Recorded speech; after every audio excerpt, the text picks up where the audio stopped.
thing is that when you're combining like terms, when you're adding and subtracting, you need to be mindful that the only thing that changes is the coefficient, which is the numbers in front of the variables. The variables don't change and their exponents don't change. You're really prone to making mistakes like this because we're learning to add exponents when we multiply and subtract them when we divide.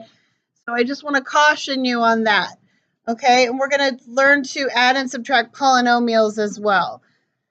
So here we have x squared y minus 10x squared y. You notice these guys are, they have the same variables with the same exponent. So I just combine those. So I do 9 minus 10 is going to give me negative 1 times x squared y.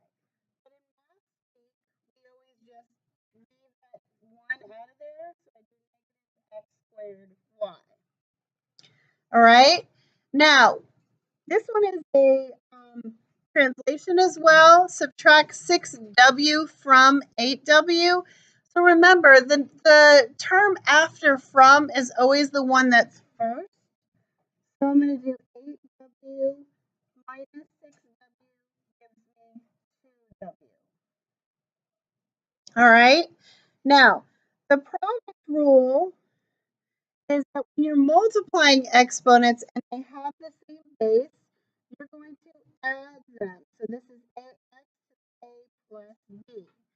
So an example of that would be right here. H squared times h to the 6 would be h to the 2 plus 6, which equals h to the 8. And then also remember that you're going to also multiply the coefficients.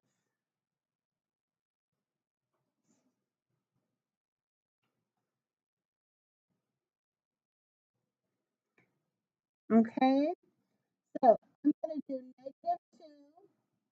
The way I do this one is I'm going to do negative 2 times 7.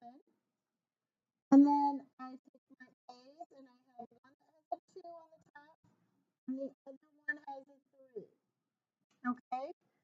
And you notice here, there's 2 b's. Alright? Now remember, the exponents for these are 1 even though you don't see them. So that's b to the 1 plus 1. So ends up being negative 14 a to the 5th b squared. Okay? Now, when you do a power of a power, this is called the power rule. What happens is, and we're going to expand this out a lot in class and everything. What happens is that you are raising this whole thing to this power. So you also raise the coefficient to that power.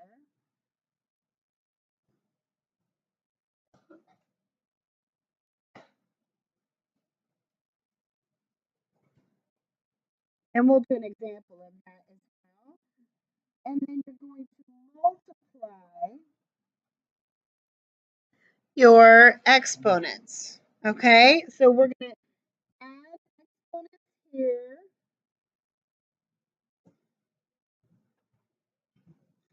And we're going to multiply exponents here.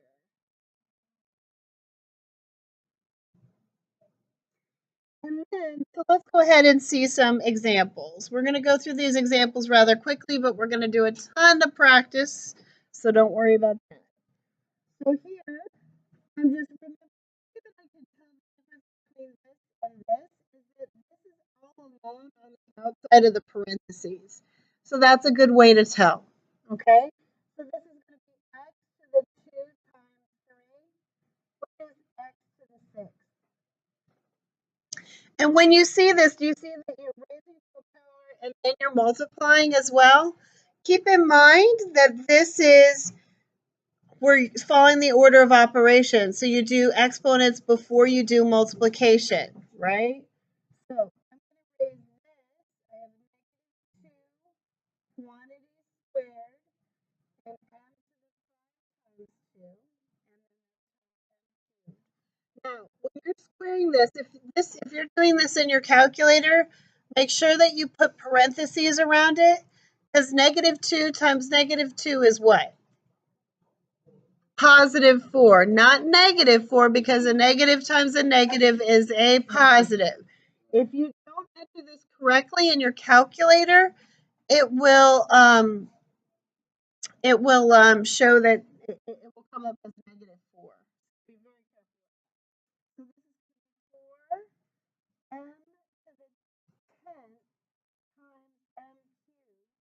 So again, I take it one step further and I get 4 to the m to the 10 plus 3. So that's 4m to the 13th.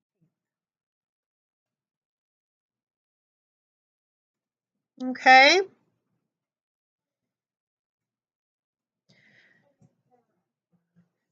Okay. Yeah, because we did first we raised to a power and then we multiplied. And that's what we're going to be doing is we're going to be combining all this, but we're going to get lots of practice doing it. So try not to worry too much about it.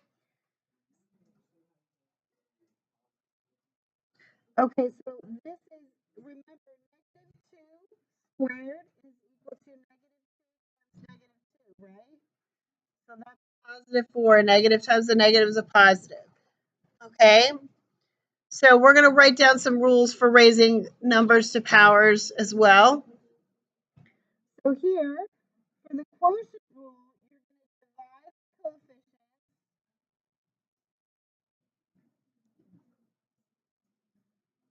and subtract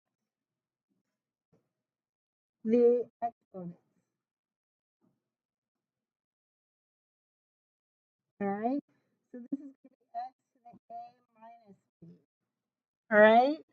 Now, do you notice that this one right here is 27 over 42? Well, let me show you a trick with that. First things first is you have to deal with the coefficient. So I'm going to use my calculator.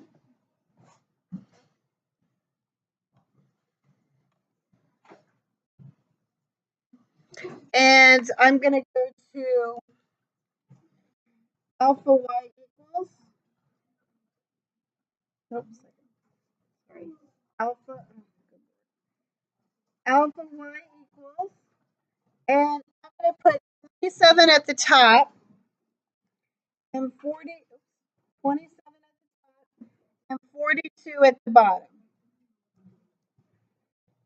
And do you see how that reduces it right there, right? So then remember that this is x to the 1. So this is going to be 9 over 14 x to the 5 minus 1. So that's 9x to the 4th over 14.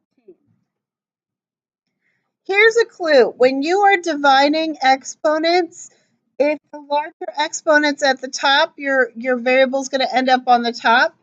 If the larger exponent is at the bottom, the variable is going to end up at the bottom of the fraction. Okay. So again, we're doing a combination of raising to a power and then dividing. So we have y to the 2 times 2 over y to the 4th. Oops.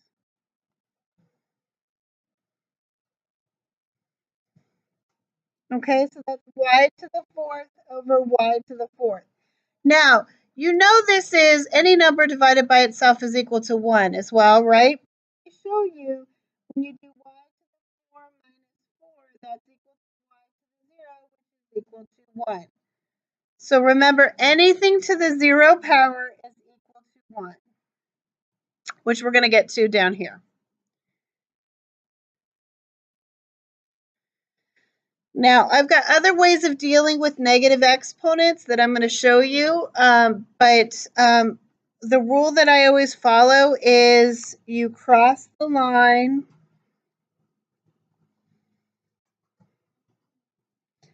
and change the sign.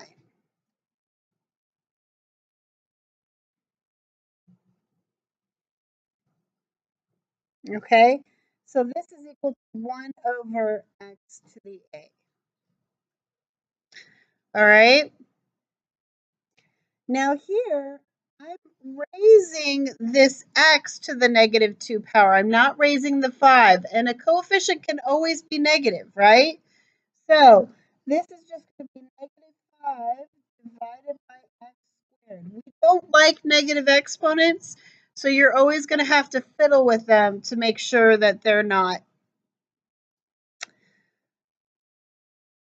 Now I'm going to show you the regular rule of doing this. So 4 divided by 8 is 1/2, correct? So this is 1 over 2 k to the 2 minus 5, which is equal to 1 over 2 k to the negative third, right? And I can't have a negative exponent, so I have 1 on top, 2 on the bottom, and I cross the line and change the sign of the exponent. Now I'm going to show you a different way to do that in a minute. It's going to be a little bit easier when you're dividing, okay?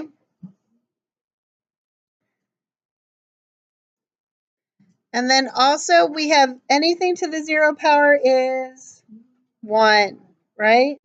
So this is 7 times x to the 0, so that's 7 times 1, which is 7. And this is w to the 4 times 2 over w to the 8. And this is very similar to the one we did up here, right? So this is w to the 8 over w to the 8. And that is just 1. If you wanted to subtract the exponents, you're more than welcome to, but it's not necessary. So one of the things that I've shown you as a practice is to expand your exponents. So let me show you with this. Let's just take k squared divided by k to the 5th, right? So instead of dealing with negative exponents, what I do is if I have k squared on top over k to the 5th, right? This is equal to, there's 2 k's on top and 5 k's on the bottom. Do you guys see that? Does that make sense? Okay. So remember that when you were reducing fractions in elementary school, that a lot of times you did prime factorization and you crossed out the ones that matched on the top and the bottom. So if I do that, there's a k here, there's a k here, there's a k here, there's a k here. I get 1, and how many k's are left here? So that's k to the 3rd. So that might make it a little bit easier for you dealing with that as a way to avoid negative exponents.